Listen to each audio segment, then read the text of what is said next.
Assalamualaikum warahmatullahi wabarakatuh.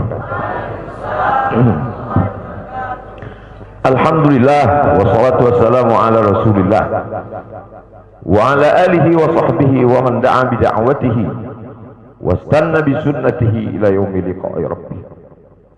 Al-habaib al-afadil al-ulama al-ajilla nafa'ana Allah bi ghaziri ulumihim wa bi husni adabihim wa lutfihim. Ja'alana Allah wa iyyahum ma'al habibil mustafa fi jannatihil ula. Orang yang menyambut beliau, kalau dia masih ada ikatan dinas, maka beberapa hari ini kita lihat orang itu dihukum dari jabatannya. Orang yang mengupdate status kalau menulis nama beliau, maka Instagramnya akan diblokir. Hanya menulis namanya saja, maka Facebooknya akan ditutup. Orang menjadi takut untuk menjenguk beliau, kecuali orang-orang yang takutnya sudah dihabiskan hanya untuk Allah Subhanahu wa ta'ala. Apa dosanya? Apa salahnya? Berapa triliun negeri ini pernah dirugikannya? Berapa sumber daya alam, minyak, batu bara, nikel, uranium yang pernah dijualnya ke luar negeri? Berapa BUMN perusahaan yang pernah dijualnya aset-aset negara? Ada yang pernah dia jual? Dia hanya mengajak anak muda yang selama ini pencandu narkoba menjadi bertaubat kepada Allah. Dia hanya membangkitkan semangat anak muda yang selama ini berzina menjadi orang-orang yang takut kepada Allah. Dia hanya mengajak mereka yang memakai baju hitam, pakaian hitam, merubah menjadi pakaian putih. Mereka berusaha untuk memutihkan catatan amal baik mereka di hadapan Allah. Dia hanya menyadarkan umatnya supaya sadar bahwa politik itu penting. Angkatlah pemimpin yang adil dan amanah. Dia hanya sedang mengajak umatnya supaya jangan memilih pemimpin kafir. Salahkah perbuatannya? Tidak. Dia tinggal negara demokrasi. Dalam dunia demokrasi, siapapun berhak untuk mengajak menyuarakan kebenaran. Dia tidak melawan sultan, dia tidak melawan ulil amri, dia tidak melawan siapapun. Dia hanya melawan ketidakadilan. Hari ini saya berangkat setelah sholat subuh menuju airport, naik pesawat. Setelah naik pesawat, naik mobil. Setelah naik mobil, jalan macet, saya mesti turun naik sepeda motor. Setelah naik sepeda motor pun juga tidak bergerak, jalan kaki. Akhirnya sampai kemari. Dalam hati saya berkata, celaka betul orang yang mengatakan kemarin katanya tidak ada akan menyambutnya. Sudah 3 hari, saya pikir 3 hari tidak ada orang lagi. Saya akan datang bisa duduk berdua dengan beliau. Saya tidak datang mau ceramah, saya tidak datang mau tausiah, saya tidak mau datang mau tablik akbar. Ternyata yang menyambutnya seramai ini, sebanyak ini, orang berjalan kaki, anak-anak muda berjalan kaki, orang tua, ibu-ibu duduk di pinggir jalan. Apa yang membuat mereka datang kemari? Satu, cinta. Lahu baru ni'aliha ahabbu ilayya wa asfali balwaha, kata Qais. Debu yang menempel di sandal Laila lebih dapat menghilangkan rasa sakit dan duka. Hanya cinta kepada Laila, apalagi cinta kepada zuriat Nabi Muhammad sallallahu alaihi wasallam.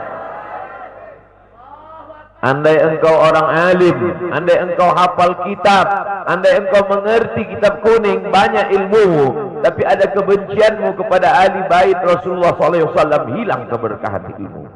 Andai engkau punya derajat seperti seorang wali, andai engkau diangkat Allah sebagai wali, maka jatuh derajat kewalianmu hanya karena kebencianmu kepada ahli bait. Apa kata Kiai Haji Maimun Zubair? Ahli bait itu seperti Quran yang lapuk. Andai ada ahli bait itu yang nakal, yang jahat sekalipun, dia tetaplah seperti Quran yang lapuk. Quran yang buruk, andai titiknya sudah tidak ada lagi, tak akan mungkin kau akan buang. Kau tetap juga akan jaga dia, kau akan cium dia. Kenapa? La yamassuhu illal mutahharun. Allah yang mensucikan. Seorang sahabat Nabi disuruh membuang air bekas daripada bekam Rasulullah SAW. Buanglah ini, kata Rasulullah. Lalu kemudian beliau pergi ke belakang. Setelah itu dia datang lagi menghadap Rasulullah SAW. Rasul tahu apa yang dia lakukan, karena Nabi dapat wahyu. Nabi terbuka hijab, tapi Nabi ingin bertanya kepada dia. Bukan Nabi tidak tahu, Nabi tahu, diberikan Allah pemberitahuan. Nabi ingin memberitahu siapa yang tidak tahu. Kemana darah bekam tadi kau buat, kata Nabi. Ku minum ya Rasulullah. Mengapa engkau minum? Karena aku tahu bahwa darah yang mengalir dalam diriku membuat aku haram tersentuh api neraka. Mengalir darah itu dari dia kepada Sayyidatuna Fatimah, dari Fatimah kepada Sayyidina Al-Hasan, dari Sayyidina Al-Hasan ada juga kepada Sayyidina Al-Husain, dari Sayyidina Al-Husain kepada Sayyidina Ali Zainal Abidin, dari Zainal Abidin kepada Sayyidina Muhammad Al-Baqir, dari Sayyidina Muhammad Al-Baqir mengalir darah itu kepada Sayyidina Ja'far Sadiq, dari Ja'far Sadiq mengalir kepada Sayyidina Ali Al-Uraidi, dari Ali Al-Uraidi mengalir darah itu kepada Sayyidina Muhammad An-Naqib, dari Muhammad An-Naqib mengalir darah itu kepada Sayyidina Isa sampai kepada Sayyidina Ahmad bin Isa Al-Muhajir. Lalu kemudian darah itu mengalir kepada Imam As-Saggaf, Al-Idrus, Al-Haddad, Al-Attas, dan salah satunya adalah bin Syihab, dan salah satu dari zuriat bin Syihab itu adalah Sayyidi Al-Imam Al-Akbar Al-Habib Muhammad Rizik Syihab. Kalau mau hidup tenang, beliau sudah tenang dengan anak menantunya, dengan cucunya, dengan ilmunya. Beliau meraih gelar LC dari Universitas Imam Muhammad Ibn Saud. Dia cukup dengan majlis-majlis maulidnya, cukup. Mengapa dia bersusah payah? Mengapa dia mesti kena fitnah? Dia hanya mengikut darah Sayyidina Al-Husain. Kalau mengikut Sayyidina Al-Hasan lembut, mengikut Sayyidina Al-Hasan lembut sentuhannya. Maka para ahli bait ini mengikut dua aliran, Sayyidina Al-Hasan dan Sayyidina Al-Husain. Kedua-duanya saya cintai.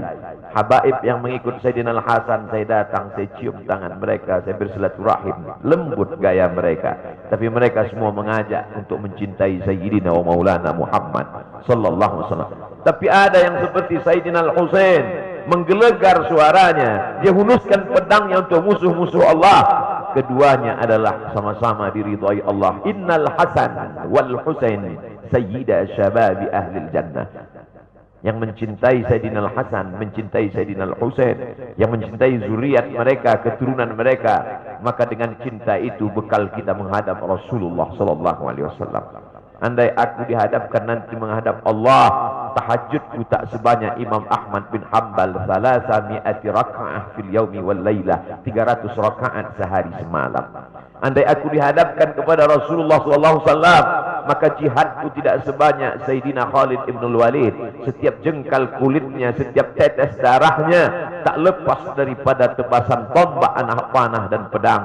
Andai aku dihadapkan kepada Sayyidina Maulana Muhammad SAW, amalku tak sebanyak Abdurrahman ibn Auf. Lalu apa bekalmu, hai Abdul Somad? Adakah ceramah-ceramahmu itu bisa kau jadikan bekal menghadap Allah? Tidak. Sebagiannya sudah diambil oleh tatapan mataku melihat berapa subscriber, follower, dan viewer. Abdul Somad mungkin habis amalnya sudah ria. Satu-satunya yang akan kujadikan bekal menghadap Rasulullah hanyalah aku pernah mencintai keturunanmu. Aku pernah mencintaimu, zuriatmu.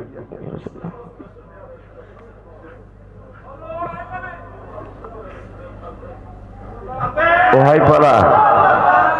para pelaku pembuat dosa, wahai para pezina, wahai para peminum khamar yang belum bertaubat, kalau kalian belum sanggup untuk berbuat baik, kalau kalian belum mampu untuk beramal saleh, paling tidak jangan kalian sakiti zuriat Rasulullah. Jangan kalian keluarkan kata-kata, jangan keluarkan kata-kata fitnah. Bagaimana kalian akan menghadap Rasulullah? Bagaimana kalian akan menghadap Rasulullah? Pada saat itu seluruh umat berkumpul menghadap Nabi Adam alaihissalam. Kami tidak sanggup berdiri di padang mahsyar ini, wahai Adam. Menghadaplah kepada Allah. Kata Adam, aku tidak sanggup menghadap Allah. Karena dulu Allah berkata, la taqraba hadhihi syajarah. Jangan kau dekati pohon kuldi ini, tapi aku malah memakannya, ya Allah. Mereka datang menghadap Nabi Nuh alaihissalam. Kata Nabi Nuh, aku tak sanggup menghadap Allah. Karena anakku durhaka. Sa'awi ila jalalin ya'simuni minal ma. Aku akan naik ke atas bahtera perahu yang bisa menyelamatkan aku dari air. Aku tak sanggup menghadap Allah, kata Nabi Nuh alaihissalam. Mereka menghadap kepada Nabi Musa, aku tak mampu, kata Nabi Musa. Mereka menghadap kepada Nabi Isa, aku pun malu kepada Allah, karena aku mereka jadikan sembahan di atas muka bumi Allah. Mereka hanya mampu menghadap Sayyidina wa Maulana Muhammad sallallahu alaihi wasallam. Wahai para peminum khamar, wahai para pezina, wahai para pelaku dosa, kalau kalian belum mampu beramal soleh, belum mampu bertobat, paling tidak jangan kalian zina zuriat Rasulullah SAW. Bagaimana kalian akan menghadap Rasulullah? Pada saat itu tak ada syafaat. Man dzalladzi yashfa'u 'indahu illa bi'iznih. Tak ada satu pun yang bisa memberikan syafaat kecuali Sayyidina wa Maulana Muhammad sallallahu alaihi wasallam. Wahai para pemimpin, yang hari ini kau dititipkan amanah kekuasaan. Beberapa hari ini kau lihat apa yang dilakukan orang pada Donald Trump. Kurang hebat apa lagi Trump? Negara adidaya, kekuasaan, kaya raya. Tapi ketika kekuasaan itu diambil oleh Joe Biden, kita pun malu melihat video ejekan-ejekan itu. Kalau hari ini kau punya kekuasaan, saudaraku, sampai masanya kau juga akan mengalami seperti yang dialami oleh Trump. Jabatan itu dicabut Allah Ta'ala. Saya masih melihat video bagaimana Bapak Susilo Bambang Yudhoyono sampai ke Pekanbaru beberapa tahun yang lalu. Di depan balihonya disobek. Beliau jenderal, ganteng, punya partai. Tapi setelah kekuasaan itu tak ada di tangannya, difitnah, dibuli, balihonya disobek. Bagaimana agaknya ketika tiga hal itu tak ada pada diri kita. Tidak jenderal, tidak ganteng, dan tak pula punya partai. Fa'tabiru ya ulil absar. Menangkap ikan di Bukit Selasih. Demikian, terima kasih. Assalamualaikum warahmatullahi wabarakatuh.